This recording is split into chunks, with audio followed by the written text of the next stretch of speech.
Arestado ang tatlong lalaki, kabilang ang isang mamamahayag na sangkot umano sa pagbebenta ng illegal na high-powered firearms sa Makati City.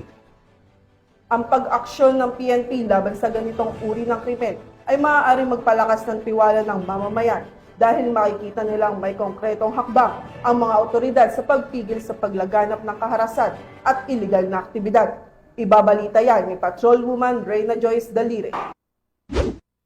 Makalipas ang isang buwang surveillance, tiklo ang tatlong sospek na sangkot umano sa pagbebenta ng illegal na high-powered firearms dakong alas 9 ng gabi ng Martes sa harap ng isang apartel sa Guadalupe Nuevo, Makati City. Kinilala ang mga naaresto na sina alias Patrick 26 anyos, ang target sa operasyon, alias Gaynor 52 anyos na isang mamahayag, at si alias Rodrigo, 52 anyos na isang building maintenance worker at parehong mga residente ng Makati City. Base sa report, na aresto ang tatlo matapos ang matagumpay na buy-bust operation ng District Special Operations Unit ng Southern Police District kung saan positibong nakabili ang operatiba na nagpanggap bilang posure buyer ng mga illegal na armas. Sa pagkakaaresto sa kanila, nasabat ang mga high-powered firearms kagaya ng tatlong Armalite at isang pistol firearms. Na-recover din ang mga perang ginamit sa transaksyon, mga magazines, bala, IDs ng kanilang pagkakakilanlan,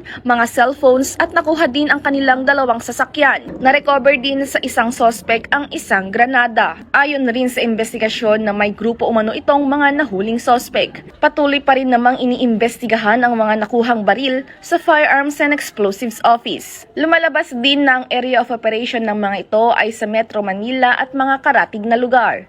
Nasampahan na ang mga sospek ng kasong paglabag ng RA 10591, illegal selling of firearms in relation to RA 7166 at COMELEC gun ban at nakakulong sila ngayon sa kustudiya ng Makati City Police Station. Pinaalalahanan naman ng pulisya ang lahat na umiiral pa rin ang patakaran na election gun ban sa buong Pilipinas sa kabila ng katatapos na halalan 2025. Mula dito sa Southern Police District, ako ang inyong PNN correspondent, Patrolwoman Reyna Joyce Dalire, alagad ng batas, tagataguyod ng Balitang Pulis.